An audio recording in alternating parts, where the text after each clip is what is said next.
പുസ്തകം 1-ാം അധ്യായം. യാക്കോബിനോട് കൂടെ കുടുംബസമേതം ഈജിപ്തിൽ വന്നു ചേർന്ന ഇസ്രായേൽ മക്കൾ ഇവരാണ്: Reuben, Simeon, Levi, Judah, Issachar, Zebulun, Benjamin, Dan, Naphtali, Gad, Asher.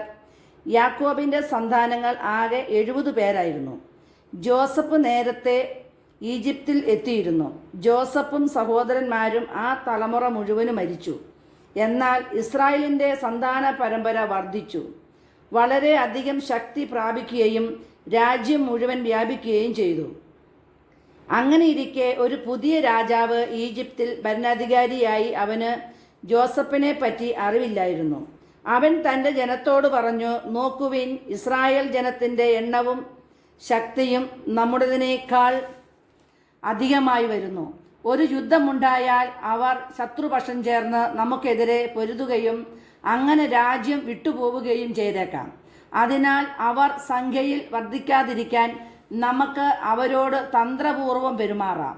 അനന്തരം അവരെ കഠിനാധ്വാനം കൊണ്ട് ഞെരുക്കാൻ ക്രൂരന്മാരായ മേൽനോട്ടക്കാരെ നിയമിച്ചു.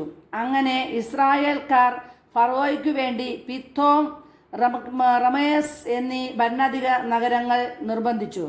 എന്നാൽ പീഡിപ്പിക്കും തോറും അവർ വർദ്ധിക്കുകയും വ്യാപിക്കുകയും ചെയ്തുകൊണ്ടിരുന്നു. ഈജിപ്തുകാർ ഇസ്രായേൽ മക്കളെ ഭയപ്പെട്ടു തുടങ്ങി.